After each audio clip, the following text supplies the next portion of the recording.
Hello friends, आप सबको फिर से स्वागत है मेरे चैनल जॉब पॉइंट में। आज हम एलपीएससी इसरो की तरफ से जो डिफरेंट टेक्निकल कैटेगरी आईटीआई और डिप्लोमा वाले कैंडिडेट के लिए आया हुआ था उसका ऑफिशियल वेबसाइट पर है। आज से इसका जो ऑनलाइन एप्लीकेशन है वो शुरू हो रहा है। बिना देरी किए हुए इस वीडियो में बने रहिए। मैं आपको इसका अप्लाई ऑनलाइन का जो पूरा प्रोसेस है एक एक करके बता दूँगा। देखिए, इसका एडवर्टाइजमेंट नंबर जो था LPSC/01/2020 पर इसका जो पोस्ट आया हुआ था टेक्निकल असिस्टेंट जो डिप्लोमा वाले बच्चों के लिए था और टेक्नीशियन भी जो आईटीआई वाले बच्चों के लिए था। इसका अप्लाई ऑनलाइन 27/8/2024 से लेकर 10/9 मतलब सितंबर 10 तक इसका अप्लाई ऑनलाइन का जो प्रोसेस है वो वैलिड रहेगा। यहाँ नीचे इसके ऑफिशियल लिंक है जहाँ पर आपको एक साइड में पोस्ट कोड, दूसरे नेम ऑफ द पोस्ट और place and posting, number of vacancy और इसके रिगार्डिंग आपकी जो एजुकेशनल एसेंशियल क्वालिफिकेशन है और आपकी पे स्केल है।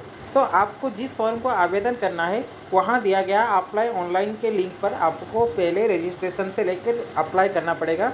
इसमें टोटल 8 नंबर ऑफ स्टेप्स है, ठीक है। टोटल 8 स्टेप कंप्लीट करने के बाद ही आपका जो फॉर्म है वो सक्सेसफुल रजिस्ट्रेशन होगा। फिर लास्ट में उसका पेमेंट है, ठीक है। तो अभी आप जिस फॉर्म के लिए अप्लाई करना चाहते हैं वहाँ से आप कर सकते हैं। मैं अभी मान लीजिए अभी 779 टेक्नीशियन भी फीटर का फॉर्म फिलअप करूँगा। तो यहाँ दिया गया अप्लाई ऑनलाइन का जो लिंक है वहाँ पर मुझे क्लिक करना है। देखिए, अभी ये जो पेज है वो ओपन हो गया है। रजिस्ट्रेशन के लिए आपका फुल नेम, आपका जेंडर, फिर आपके मैरिटल स्टेटस, आप सिंगल है मैरिड है, आपका ईमेल आईडी, फिर आप पेरेंट या फिर आपके स्पाउस का नाम दे सकते हैं, मतलब आपका हस्बैंड या फिर वाइफ का नाम।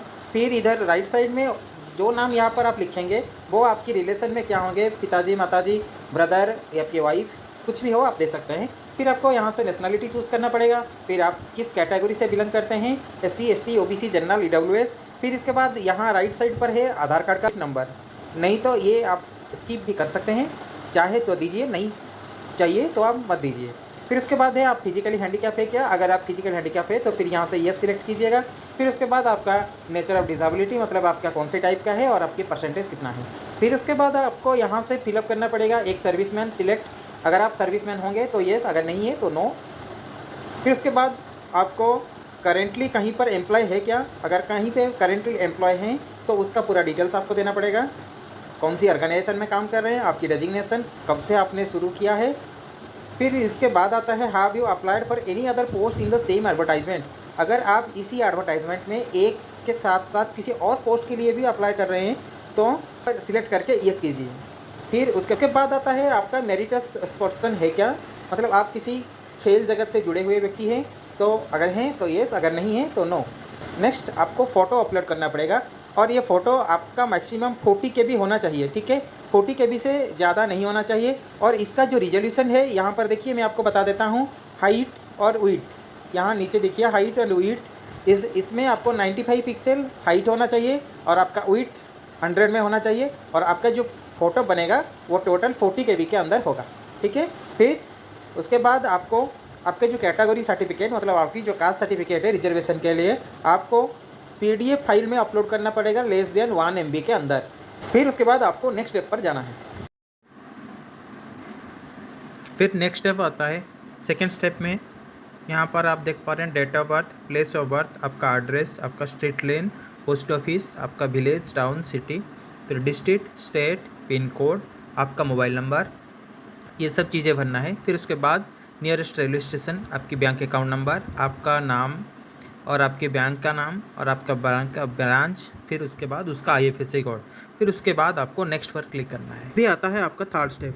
थर्ड स्टेप में आपको क्या करना है, आपका जो क्वालिफिकेशन है उसको सिलेक्ट करना है, आपका ट्रेड, आपका रिजल्ट। फिर उसके बाद यहाँ पर लिखा गया है have you done ITI after 12th, क्या आपने 12th के बाद ITI किया है। अगर आपने 12th के बाद मतलब इंटर के बाद अगर किया हो तो येस करना, अगर 12th से पहले किए हैं तो नो करना है। जैसे आपको बताया था बिल्कुल वैसे ही फॉर्म फिलअप कर दिया हूँ। फिर नेक्स्ट स्टेप में जाता हूँ। अब देखिए, आप देख पा रहे हैं फोर्थ स्टेज में बोल रहा है आपका फुल ड्यूरेशन ऑफ कोर्स कितना था, आपका जितना साल का होगा, 1 2 3 कितने साल का था तो उसको फिलअप कीजिएगा। फिर उसके बाद नेक्स्ट पर क्लिक करना है। फिर फिफ्थ स्टेप में आपको यहाँ पर आपके एजुकेशनल क्वालिफिकेशन, आपकी 12th और आपकी जो ITI है उसको आपको फिलअप करना है। यहाँ पर आपका board, month and year of passing, फिर आपका परसेंटेज, 12th अगर क्या है तो 12th का board, year of passing, month and कितना परसेंटेज मार्क है। फिर उसके बाद आपके टेक्निकल एजुकेशन में आपका बोर्ड, आपका year of passing, attended mark, maximum mark, total percentage. अभी देखिए यहाँ पर मेरा जो रजिस्ट्रेशन है वो कंप्लीट हो चुका है, ठीक है। और मेरा जो रजिस्ट्रेशन नंबर है वो यहाँ पर आपको दिख पा रहे हैं। और इस फॉर्म को फिलअप करने के लिए आपको 500 रुपीज़ का पेमेंट करना पड़ेगा। और बाद हम मेक पेमेंट पर क्लिक करते हैं।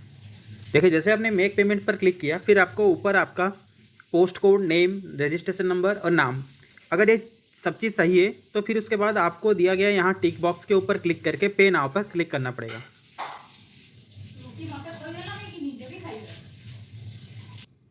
फिर उसके बाद आप देख पा रहे हैं पेमेंट मोड ऑनलाइन, यहाँ पर डिपॉजिटर डिटेल्स, यहाँ पर पर्पस डिटेल। फिर उसके बाद यहाँ नीचे दिया गया आपको कन्फर्म पर क्लिक करना पड़ेगा। देखिए जैसे आप पेमेंट गेटवे में आएंगे, फिर पेमेंट गेटवे में आने के बाद नीचे यहाँ पर कुछ बैंक्स आपको देख पा रहे हैं, जैसे HDFC, Kotak, bank of Baroda, ICICI, axis bank, SBI, ये पे, इंडियन बैंक, यूनियन बैंक। तो फिर इनमें से आपकी अगर SBI है, जो भी बैंक है उस बैंक को आपको सिलेक्ट करना है ई-पे में। फिर उसके बाद आप नेट बैंकिंग यूज़ करना चाहते हैं उस बैंक के, debit card, credit card, UPI जो भी चूज़ करना चाहते हैं, फिर आप UPI चूज़ करेंगे। तो फिर उसके बाद आपको नीचे ऐसा UPI वाला ऑप्शन आएगा। यहाँ लेफ्ट साइड में आपको जो ब्लू मार्क दिख रहा है उसको आपको टिक करना है। टिक करने के बाद फिर आपको यहाँ पर दिया गया कैप्चा कोड को टाइप करना पड़ेगा। अब देखिए यहाँ ऊपर आप देख पा रहे हैं VPA। VPA में आपका जो भी पेटीएम का ID है और नंबर जो आप यूज़ करते हैं पेटीएम के साथ या फिर फ़ोनपे के साथ, उस नंबर @YBL, अगर आपके पास फ़ोनपे है, अगर आपके पास पेटीएम है तो @Paytm, जो भी आपका ID होगा उस ID को यहाँ VPA के ऊपर आपको देना है। फिर उसके बाद यहाँ पर प्रोसीड में जाना है। अब देखिए आप करने के बाद आपको देख पा रहे हैं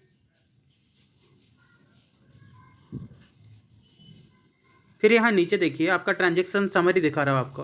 आपका जो ट्रांजैक्शन अमाउंट होगा वो 500 है, जो बाद में GST और ट्रांजैक्शन प्रोसेसिंग फी 0 और टोटल पेड अमाउंट आपको 500 पे करना पड़ेगा। फिर नीचे दिया गया पे नाउ के ऑप्शन पर आपको क्लिक करना है।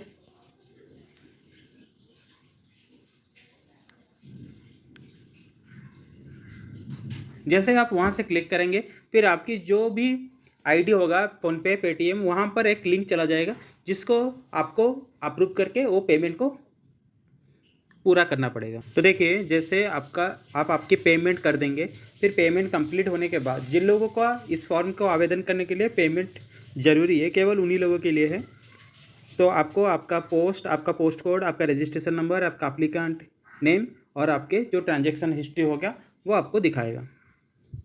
और फिर उसके बाद इसको आपको स्क्रीनशॉट करके रखना है फ्यूचर रेफरेंस के लिए। अगर आपकी रिटन एग्जामिनेशन के बाद स्किल टेस्ट या फिर डॉक्यूमेंट वेरिफिकेशन की ज़रूरत होता है तो फिर उस टाइम पर ये आपको काम में आएगा। ये आपने इस फॉर्म को फिलअप करने के बाद फिर आपको आपका जो फॉर्म है उसको भी डाउनलोड करना है, प्रिंट भी करना है। तो उसके लिए आपको फिर से दोबारा मेन पेज पर आना पड़ेगा। फिर मेक पेज पर आने के बाद click here to view your application, यहाँ पर क्लिक करना है। फिर आपको सिलेक्ट पोस्ट नेम, आप किस पोस्ट के लिए आवेदन किए थे वो पोस्ट को सिलेक्ट करना है। उसके बाद आपका जो रजिस्ट्रेशन नंबर था उस रजिस्ट्रेशन नंबर को सिलेक्ट करना है।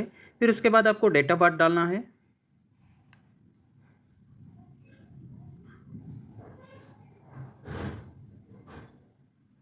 फिर उसके बाद नीचे दिया गया जो कैप्चा कोड है उस कैप्चा कोड को भी आपको डालना है।